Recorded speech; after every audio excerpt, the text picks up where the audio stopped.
Catherine Miller was forced to build a home with her own hands, while the whole town whispered that no woman could survive out there alone. Among them, voices of scorn grew louder, certain she would break before the walls ever stood. But fate sent her an unlikely ally, someone who saw her strength where others saw weakness, and everything changed. And just wait until you hear how this breathtaking turn of events proved that courage and justice can triumph against all odds. Catherine Miller stood alone on a stretch of untamed prairie, her boots sinking slightly into the dry, cracked earth. The late afternoon sun burned low on the horizon, turning the sky a molten gold as the wind tugged at the hem of her faded dress. One hand rested on the curve of her belly, a quiet acknowledgement of the life growing inside her. She exhaled slowly, willing herself to ignore the murmur of voices that had followed her ever since she arrived in Silver Creek. "They say she's out here trying to build a house all on her own," the townsfolk whispered behind closed doors. "A woman in her condition, she won't last a week." Catherine had heard it all, and every word of doubt clung to her like dust. But it didn't stop her. She gripped the rough handle of her hand axe and struck it against a thick branch, her palms already raw and blistered from days of work.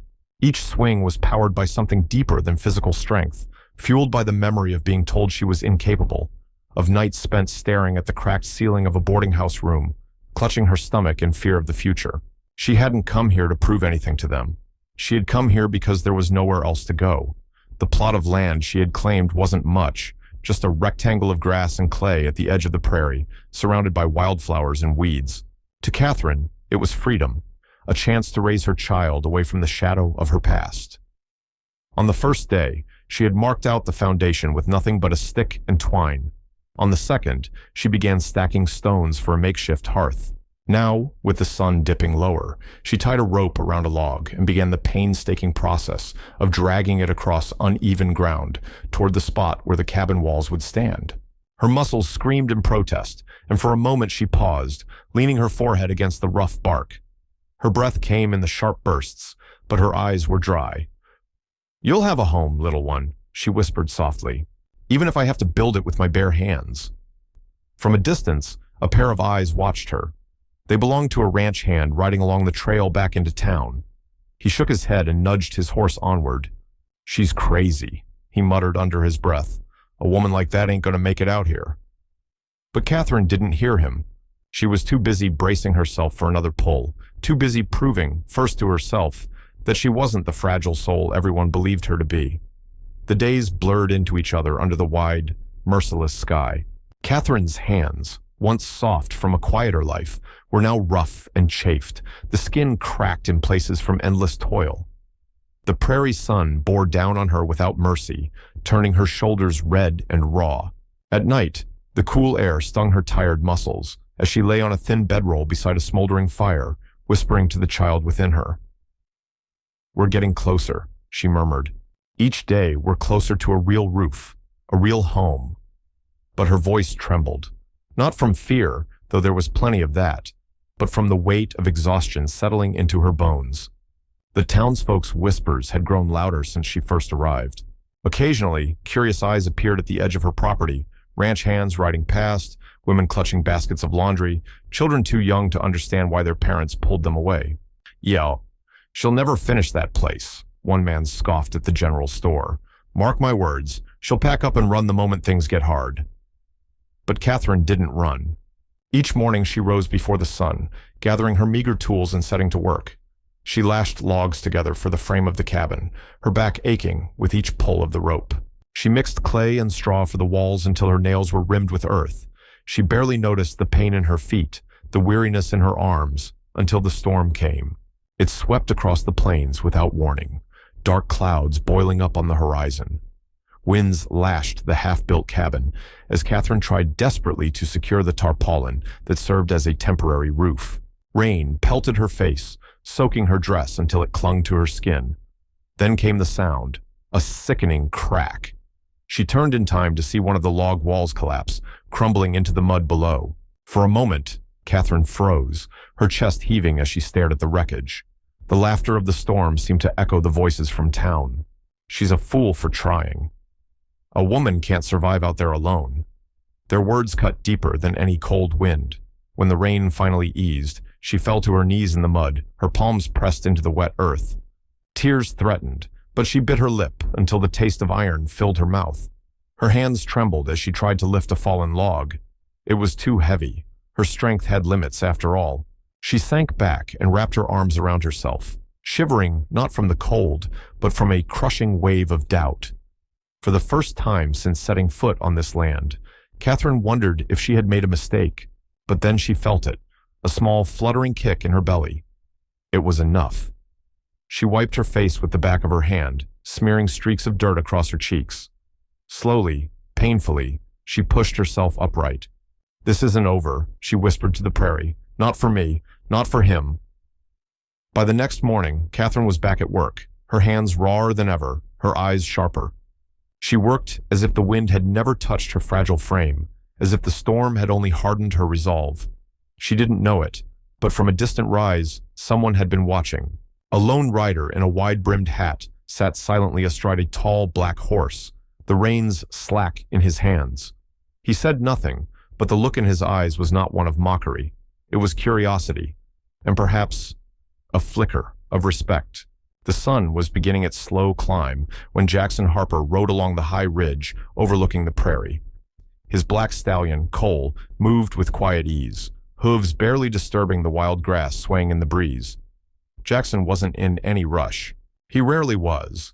Years of running one of the largest cattle ranches in Silver Creek had taught him patience and the importance of keeping a watchful eye on the land and its people. He had heard the talk in town about the stubborn woman trying to build a cabin with her own hands. The ranch hands spoke of her around the campfire, voices caught between amusement and disbelief. "She's out there hauling logs by herself," one had said. "And pregnant, no less," added another. "Either she's the bravest woman I've ever heard of, or the most foolish." Jackson hadn't commented at the time, but their words had stayed with him. Something about the story wouldn't let go of his thoughts. So here he was, tracing the edges of his own land until his path brought him close enough to see her for himself. From his vantage point, he spotted Catherine moving across the clearing below. She was smaller than he imagined, her figure almost swallowed by the vastness of the prairie. Yet there was nothing small about the way she moved. Her dress was streaked with mud from the storm's aftermath, and her hair clung in damp strands to her face. With one hand, she pulled a length of rope looped around a log, her shoulders straining with each step. The muscles in her arms trembled from exertion, but she didn't pause. Jackson shifted slightly in his saddle. He had seen men twice her size give up after half a day's labor. He couldn't decide if her determination was admirable or reckless. Then it happened. As Catherine reached the foundation, her foot caught on a root hidden beneath the grass. The log lurched forward, the rope slipping dangerously through her hands. She cried out and stumbled, catching herself just before falling. The log, however, rolled precariously close to her legs. Jackson's heart clenched. Without thinking, he dug his heels into Cole's sides. The horse responded instantly, thundering down the slope toward the clearing. Catherine looked up at the sound of hooves. Her eyes widened as the dark figure of a man on horseback appeared, cutting across the golden light of morning. She backed away instinctively, her hands curling into fists despite her obvious fatigue. "Are you out of your mind?" Jackson called as he swung off his horse in one fluid motion. His boots hit the ground with a dull thud. He strode toward her, his voice firm but not unkind. "That log could have crushed you. You shouldn't be doing this alone."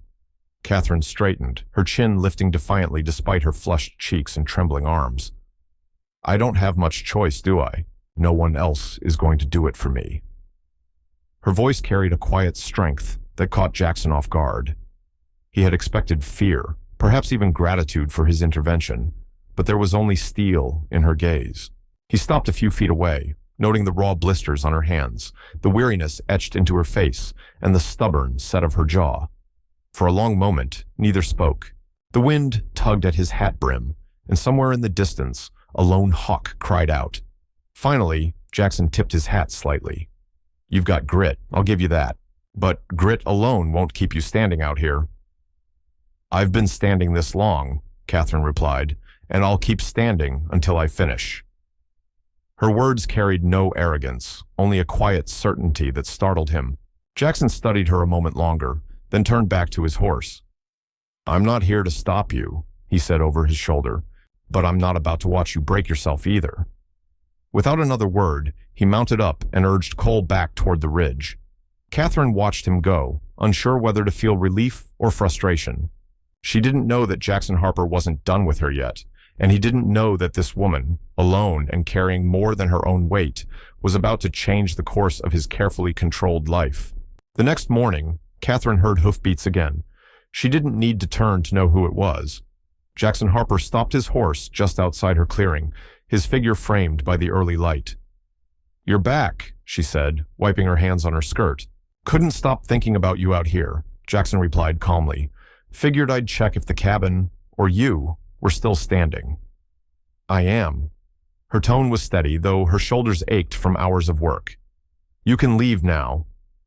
He didn't move. Instead, he glanced at the half-finished walls and the pile of logs nearby.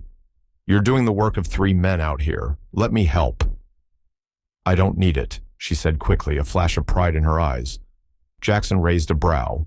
"I'm not here to take over, just to keep those logs from toppling on you." For a long moment, Catherine hesitated. Then, with a quiet sigh, she stepped aside. "Fine, but I'm doing this my way." "Wouldn't expect anything less." They worked in silence. Catherine measured and directed, Jackson using his strength to hold and steady the heavier pieces.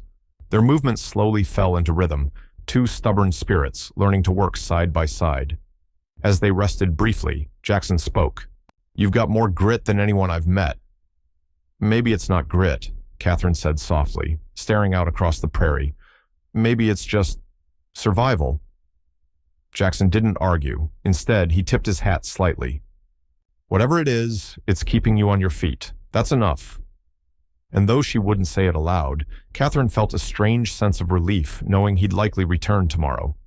The cabin stood complete, its walls firm against the prairie wind, its roof a patchwork of timber and shingles Catherine had laid with her own hands. It wasn't flawless. Some beams bore the marks of past storms, and the door creaked slightly on its hinges. But to her, it was more beautiful than any house she had ever known. She stepped inside, the scent of fresh-cut wood and clay still lingering in the air. Sunlight streamed through the small window, casting warm stripes across the floor. Catherine rested a hand on her swollen belly and closed her eyes, allowing herself a rare moment of peace. But then a sharp pain gripped her lower back, sudden and unrelenting. She gasped, clutching the edge of the table to steady herself. Another wave came almost instantly, stronger than the first. Her breath hitched. It was too soon. The world outside was still and silent until the sound of galloping hooves cut through the calm. Jackson appeared at the clearing's edge, his broad figure framed by the morning light. His hat brim shadowed his eyes, but his expression hardened with purpose as he spotted her crouched near the hearth. "It's time?" he asked, striding toward her. She managed a weak nod. "Earlier than expected." Without a word, Jackson dropped to his knees beside her. "We'll get through this," he said, his voice steady but low. "You've built a cabin out here alone. You can do this too." Hours blurred into a haze of pain and determination. Catherine gripped Jackson's hand until her knuckles whitened. He never flinched, never pulled away, even when her strength faltered and tears traced paths down her cheeks. He spoke softly, guiding her through every breath, every push. At last, the sharp cry of a newborn filled the cabin. Catherine collapsed back against the wall, her chest heaving with exhaustion and relief. Jackson carefully wrapped the baby in a blanket and placed him gently in her arms. "It's a boy," he said quietly. "Strong lungs on him, just like his mother." Catherine looked down at her son, his tiny fist curling against her chest. Her tears came freely now, but they carried no sorrow, only gratitude, only love. She lifted her gaze to Jackson. "I didn't think I could do this." "You didn't have to," he replied, "not alone." The fire crackled in the hearth, filling the small space with warmth. Outside, the prairie lay calm under a soft, golden sky. For the first time in what felt like forever, Catherine felt the weight on her shoulders ease. The cabin wasn't just walls and a roof anymore. It was a sanctuary, a beginning. Jackson stood and adjusted his hat, his voice quieter now. "If you'll let me, I'd like to help you keep it that way." Catherine didn't answer right away, but as she held her son and felt the steady rise and fall of his tiny breaths, she realized she didn't have to carry everything by herself anymore. And for the first time, the thought didn't scare her. It gave her hope.